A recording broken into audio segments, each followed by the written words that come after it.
नमस्कार. मी भाऊ तोरसेकर. तुम्ही बघत आहात प्रतिपक्ष. मित्रांनो, गेला आठवडाभर म्हणजे नव्या वर्षाची सुरुवात झाल्यापासून एक बातमी खूप घोटाळते. ती बातमी म्हणजे राष्ट्रवादी काँग्रेस शरद पवार गट किंवा पक्ष जो आहे, त्या पक्षाचे आमदार आणि खासदार हे लवकरच एनडीए मध्ये म्हणजे भाजपच्या आघाडीत दाखल होणार.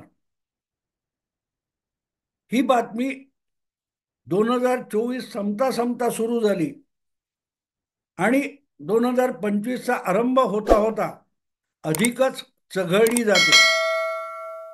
सुरुवात झाली की शरद पवारांच्या पक्षात भूकंप होणार. म्हणजे काय? तर शरद पवारांचे 8 खासदार जे आहेत ते अजितदादांच्या पक्षात जाणार आणि अजितदादांच्या पक्षामुळे आपोआपच ते एनडीएत जाणार. आणि मग त्यासाठी एक तर्कशास्त्र लावलं जातं की भाजपला गेल्या लोकसभा निवडणुकीमध्ये स्पष्ट बहुमत मिळालेलं नाही आणि अशा वेळेला स्पष्ट बहुमत मिळवण्यासाठी भाजप खूप धडपडतो आहे. आणि धडपडत असल्यामुळे अशा रीतीने नितीश कुमार किंवा नायडू यांना आणि काटशह देण्यासाठी असे वेगवेगळ्या लहान मोठ्या पक्षातले आमदार गोळा केले जात आहेत. आता लवकरच भाजपचे 272 खासदार होऊन जाणार. भाजप लवकरच 300 पार करणार. अशा बातम्या राष्ट्रीय किंवा हिंदी आणि इंग्लिश माध्यमातून खूप झळकत आहेत. पण त्यात किती तथ्य आहे? जवळजवळ महिनाभर उलटून गेल्यानंतर सुद्धा या दृष्टीने एकही हालचाल होत नसताना जेव्हा शरद पवारांच्या गटाचे 8 आमदार खासदार हे अजितदादांच्या पक्षात जाणार असं जेव्हा बातमी येते, तेव्हा आपोआपच राष्ट्रीय पातळीवरच्या माध्यमांना आपल्या फसलेल्या बातमीसाठी बुडत्याचा काडीचा आधार म्हणूनच ही शरद पवार गटाच्या फाटाफुटीची बातमी मिळून जाते. त्यांना हवंच असतं की बघा, अजितदादांकडे आले तर ते एनडीएत येतात आणि म्हणून एनडीए मध्ये किंवा भाजपला, मोदींना 8 नव्या खासदारांचा पाठिंबा मिळतो. एका बाजूला ते चालू असताना दुसरीकडे उद्धव ठाकरे स्वतः मुख्यमंत्री फडणवीसांना भेटले आणि त्यामुळे ते सुद्धा एनडीएत यायला निघालेले आहेत. त्यामुळे उद्धव ठाकरेंचे 9 आणि शरद पवारांचे 8, 17 खासदार एकदम आले तर नितीशची काय गरज आहे वगैरे वगैरे चर्चा. पण गंमत अशी असते की असं काय होण्याचा कुठलाही एखादा क्षुल्लक पुरावा सुद्धा उपलब्ध नसताना अशा बातम्या रंगवल्या जातात, तेव्हा त्या फुस होणं अपरिहार्य असतं. हे सगळं बातम्या रंगवण्यासाठी जेव्हा केलं जातं, तेव्हा त्याचा कुठला तरी आधार तुम्ही शोधला पाहिजे. पहिली गोष्ट म्हणजे अजित पवारांच्या माध्यमातून भारतीय जनता पक्षाचा जवळ जाण्याची शरद पवारांना गरज आहे का, याचा विचार करा. विचार त्याचा करायचा असतो की शरद पवार हे, मला एक गोष्ट मुद्दाम आठवते की 28 वर्षापूर्वी किंवा 38, हो, 38 वर्षापूर्वी 1986 साली ज्या वेळेला शरद पवार हे पुलोदचा गाशा गुंडाळून आपला समांतर काँग्रेस पक्ष काँग्रेसमध्ये विलीन करणार, राजीव गांधींच्या पक्षात जाणार अशी चर्चा सुरू झाली, तेव्हा महाराष्ट्राचे मुख्यमंत्री शंकरराव चव्हाण होते. आणि शंकरराव चव्हाण हे सुद्धा आपण त्यासाठी प्रयत्न करतो असं काहीतरी बोलले होते. त्यांना टोमणा देत किंवा आजच्या भाषेत टोला मारत शरद पवारांनी एक वक्तव्य केलं होतं की शंकराच्या मंदिरात जाण्यासाठी मला कुठच्या नंदीला हात लावायची गरज नाही. शंकराच्या मंदिरात जाण्यासाठी मला कुठल्या नंदीला हात लावायची किंवा त्याच्या पाया पडायची गरज नाही, असा शंकरराव चव्हाणांना शरद पवारांनी टोला मारला होता. म्हणजे मी राजीव गांधींशी डायरेक्ट बोलू शकतो आणि त्यांच्या पक्षात डायरेक्टली जाऊ शकतो. अर्थात राजीव गांधींच्या पक्षात जाण्यासाठी राजीव गांधींना शरद पवारांच्या खासदारांची गरज नव्हती, की महाराष्ट्रात सरकार चालवण्यासाठी काँग्रेसला शरद पवारांच्या 50-55 आमदारांची गरज नव्हती. काही शरद पवारांनी काँग्रेसमध्ये जाऊन काँग्रेसला काहीही मोठी मदत वगैरे होण्याची बिलकुल शक्यता नव्हती. उलट सत्तेपासून दूर राहून आबाळ झालेल्या शरद पवारांना सत्तेच्या उभेची गरज होती आणि म्हणूनच शरद पवारांना काँग्रेसमध्ये जायचं होतं. पण शरद पवारांची भाषा लक्षात घ्या. शंकराच्या मंदिरात शंकराच्या दर्शनाला जाण्यासाठी मला नंदीला हात लावण्याची गरज नाही, याचा अर्थ राजीव गांधींकडे जाण्यासाठी मला शंकरराव चव्हाणांच्या मध्यस्थीची गरज नाही. हे जे विधान होतं शरद पवारांचं, तेच आज लागू होतं. नरेंद्र मोदी किंवा भाजप यांच्या सोबत जाण्यासाठी शरद पवारांना अजितदादांच्या शिडीची गरज आहे का, याचा विचार करा. भले विरोधात असतील, सतत विरोधात बोलत असतील, तरी शरद पवार आपल्या सगळ्या विरोधकांशी सुद्धा एक संपर्क ठेवत असतात, चांगुलपणा ठेवत असतात. उद्धव ठाकरे यांच्यासारखं अपमानास्पद शिव्या शाप दिलेली वक्तव्य शरद पवार करत नाहीत. त्यामुळे नरेंद्र मोदी असोत किंवा देवेंद्र फडणवीस असोत, त्यांच्याशी हसत खेळत जाऊन बोलून आपल्या अपेक्षा व्यक्त करण्यासाठी कोणाच्या मध्यस्थीची शरद पवारांना कधीही गरज पडलेली नाही. तर आज एनडीएत जायचं असेल म्हणून शरद पवारांना अजितदादांचा आडोसा घेण्याची किंवा कोंबडी घेण्याची गरज नाही. हे मी एवढ्यासाठी सांगतो की या बातम्या येतात कुठून, का रिकामपणे आपल्याकडे काय बातमी नाही तर द्या एक ठोकून, अशा ब्रेकिंग न्यूज केल्या जातात. आणि दुसरी गोष्ट, भूकंप होणार. शरद पवारांच्या पक्षात भूकंप होणार म्हणजे काय? 2 जुलै 2023 अजितदादा शरद पवारांच्या पक्षाचे 40-42 आमदार घेऊन राजभवनात गेले, महायुतीत सहभागी झाले, उपमुख्यमंत्री झाले. म्हणजे तुमच्या 54 आमदारापैकी 12 आमदार सुद्धा शरद पवारांकडे राहिले नसतील. तो भूकंप नव्हता का? जेवढे आमदार तुमचे आहेत त्या आमदारांमधली जवळजवळ 80% संख्या अजितदादा घेऊन गेले, महायुतीत घेऊन गेले. मग तेव्हा झालं त्याला राष्ट्रवादी काँग्रेस पक्षातला शरद पवारांच्या गोटातला भूकंप, नाही तर काय म्हणायचं होतं. आणि हा भूकंप झाल्यानंतर सुद्धा शरद पवार पत्रकारांशी हसत खेळत बोलत होते. एक गोष्ट आहे, मी शरद पवारांचा कडवा टीकाकार आहे, पण अनेक पावसाळे, अनेक उन्हाळे, अनेक दुष्काळ बघूनही आपलं अस्तित्व टिकवून ठेवण्यामध्ये वाटेल तेवढे कष्ट उपसण्याची क्षमता असलेला हा वृद्ध योद्धा आहे. आणि तो माघार घेत नसतो. पराभवाने खचून जायचं नाही आणि यशाने माजोरीपणा दाखवायचा नाही. हे राजकारणाची रूळ असतात आणि त्या रुळावरून आपली गाडी घसरता कामा नये याची काळजी शरद पवार सतत घेत असतात.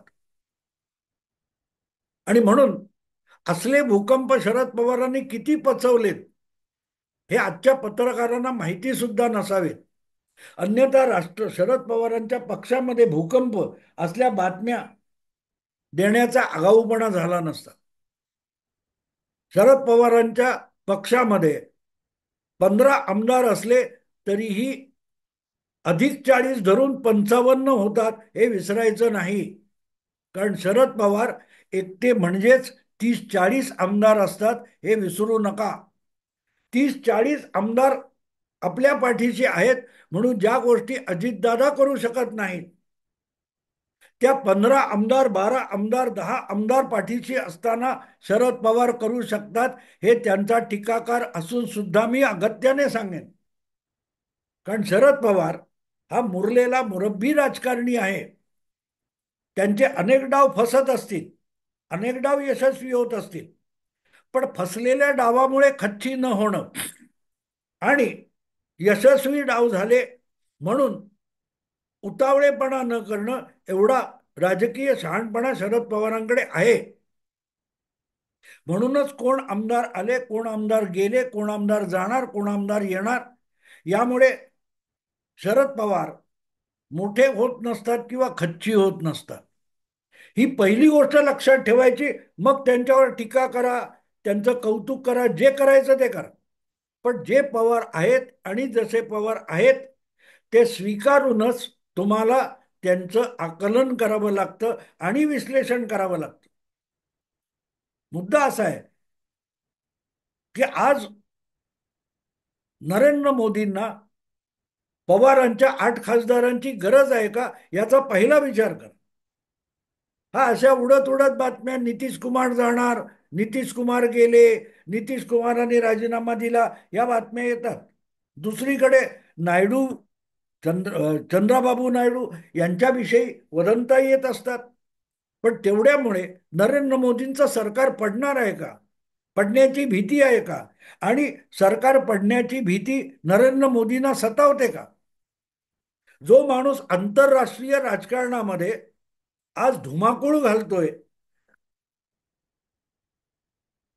मुस्लिम देशांपासून पाश्चात्य देश, युरोपीय देश, अमेरिका, रशिया, इराण अशा विविध राजकारणी देशांना आपलं पाणी पाजणारा नरेंद्र मोदी सारखा माणूस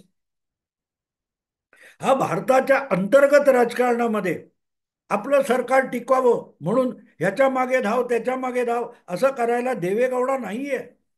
नाहीये देवेगौडा की बाबा माझ्या मुलाचं मुख्यमंत्रीपद टिकवा म्हणून मोदी आपला अडवाणी आणि वाजपेयींच्या पायऱ्या देवेगौडा झिजवत होते, किंवा काँग्रेसचे मंत्री मंत्रिमंडळात घ्या म्हणून सीताराम केसरी देवेगौडांच्या पायऱ्या झिजवत होते. तो सगळा काळ आठवा. सरकार टिकवण्यासाठी अगतिकता दाखवणं हा मोदींचा स्वभाव नाहीये. मोदींचा स्वभाव नाही. 272 आणि 303 इथून 240 पर्यंत खासदारांची संख्या खाली आली, तरीही मोदी त्याच टेचामध्ये, त्याच रुबाबामध्ये सरकार चालवत आहे. अगदी आपल्या मित्र पक्षांना देखील अस्वस्थ करून सोडेल अशा काही भूमिका, असे काही विधेयक संसदेमध्ये पेश करण्याची हिंमत दाखवणारा माणूस आहे. तो पवारांच्या 8 खासदारांसाठी अगतिक झालाय असलं जे चित्र रंगवणारे आहेत ते मूर्खाच्या नंदनवनात असतात. असल्या बातम्या उद्धव ठाकरेंच्या बाबतीत खऱ्या असतील. शरद पवारांना पुष्पगुच्छ घेऊन देवेंद्र फडणवीसांचं अभिनंदन करायला नागपूरपर्यंत जावं लागलं नव्हतं. पण रोज शिव्याशाप देत देत एक दिवस पुष्पगुच्छ घेऊन शरणागती पत्करणारे उद्धव ठाकरे आणि कसलंही अपशब्द न वापरता राजकीय विरोधातून राजकारण करणारे शरद पवार, या दोन नेत्यांमधल्या महाराष्ट्राच्या जो फरक आहे तो आधी समजून घेतला पाहिजे. शरद पवार अतिशय गंभीर राजकारणी आहेत आणि उद्धव ठाकरे हे उथळ आणि उतावळे राजकारणी आहेत. हा दोघांमधला अतिशय मूलभूत आणि फार मोठा जमीन आसमानाचा फरक आहे. जरासं डिवचलं हाव करून उद्धव ठाकरे अंगावर येतात, आणि कितीही टोचणारं बोचणारं तुम्ही बोललात तरीही शरद पवार काही झालं का असं सुद्धा विचारत नाही. हा जो फरक आहे दोघांमध्ये, दोन राजकारणी, महाराष्ट्राचे महाविकास आघाडीचे दोन प्रमुख नेते आहेत उद्धव ठाकरे आणि शरद पवार, या दोघांमधला हा मूलभूत परत लक्षात घेतला तर मग याचे खासदार फुटणार, त्याचे खासदार फुटणार, याचे आमदार फुटणार वगैरे वगैरे बातम्या देऊन मग त्याला चंद्राबाबू, नितीश कुमार जोडणं हास्यास्पद आहे. हा, उद्धव ठाकरेंच्या बाबतीत काही गोष्टी थोड्याफार असू शकतात. शिवसेनेतली उभाटा, शिवसेनेतली जी अस्वस्थता आहे त्याकडे बघितलं तर एक गोष्ट मान्य करावी लागेल की उद्धव ठाकरे यांच्या पक्षामध्ये अस्वस्थता पसरलेली आहे. आणि मुख्यमंत्री पदावरून पायउतार झाल्यापासून उद्धव ठाकरेंना त्या भूमिकेतून बाहेर पडणं अशक्य झालेलं आहे. आणि त्यामुळे त्यांची चुळबुळ, त्यांच्या चिरंजीवाची चुळबुळ आणि त्यांच्या बिनबुडाच्या सहकाऱ्यांची चुळबुळ आपण समजू शकतो. पण याचा मागमूस शरद पवारांच्या पक्षात सापडणार नाही, म्हणून इतका हलकल्लोळ चाललाय. तटकर यांनी काय ऑफर दिली? मुलीला आणि बापाला सोडून आमच्याकडे या, अशी ऑफर आहे. असल्या काय काय गोष्टी ज्या रंगून रंगून सांगितल्या जात आहेत. हे सगळं करताना अशावर पहिल्यांदा प्रतिक्रिया देणारा माणूस प्रदेशाध्यक्ष जयंत पाटील गप्प आहेत. एका बाजूला ह्या बातम्या रंगवायच्या आणि दुसऱ्या बाजूला शरद पवार आता भाकरी फिरवणार अशाही बातम्या सांगायच्या. अरे एक काहीतरी गोष्ट पक्की धरून ठेवा ना. जो पक्ष फुटणार आहे, जिथे भूकंप होणार आहे म्हणून सांगतात, तिथेच परत भाकरी फिरवण्याच्याही बातम्या. पत्रकारिता, बातमीदारी किती उथळ झाली आहे आणि राजकीय आकलन आणि विश्लेषण हे किती थिल्लर आणि छछोर पातळीवर आलंय याचं हे लक्षण आहे. ज्याच्या विषयी बोलताय त्या माणसाचं देखील तुम्हाला खरं रूप किंवा राजकारण समजलेलं नाही एवढाच याचा अर्थ होतो. 60 वर्ष शरद पवार राजकारणात आहेत आणि त्यांच्या नंतर आलेले मुलायमसिंग यादव, लालू प्रसाद यादव यासारखी मंडळी सुद्धा, सुशील कुमार शिंदे यासारखी मंडळी सुद्धा राजकारणातून अस्तंगत होत असताना शरद पवार या वयात पाय रोवून उभे आहेत. तर त्या माणसाचं इतकं अवमूल्यन करायचं काय कारण नाही. अजिबात कारण नाही. इतकं सगळं विधानसभेतल्या पराभवानंतर सुद्धा ठणकावून शरद पवार म्हणाले होते की हा गडी थांबायचा नाही. त्याचा अर्थ काय होतो मित्र? पराभव मला डगमगून टाकत नाहीत, पराभवाने मी खचून जात नाही, हेच शरद पवारांना सांगायचं होतं. आणि त्याचा दुसरा अर्थ असा होतो की किती आमदार माझ्या बरोबर आहेत, किती खासदार मला सोडून जाणार, यानुसार माझ्या राजकारणाच्या खेळी नसतात. प्यादी मोहरे कितीही गेले तरी मी बुद्धिबळाच्या पटावरचा राजा आहे. आणि राजाला बुद्धिबळाच्या पटावर कोंडीत पकडला जातो पण मारला जात नाही, त्याला राजा म्हणतात. हे ओळखलेला राजकारणी म्हणजे शरद पवार आहे. राजाला मारत नाहीत, प्यादी मोहरे हत्ती उंट जे कोणी असतील त्यांना मारलं जातं, पण राजाची कोंडी केली जाते. आणि हे जितकं देवेंद्र फडणवीस, नरेंद्र मोदी, अमित शहाना कळतं तितकंच शरद पवारांना कळतं. पण याच्या थांगपत्ता उद्धव ठाकरेंना नाहीये. आणि हाच पवार आणि ठाकरे यांच्यातला जमीन अस्मानाचा फरक आहे.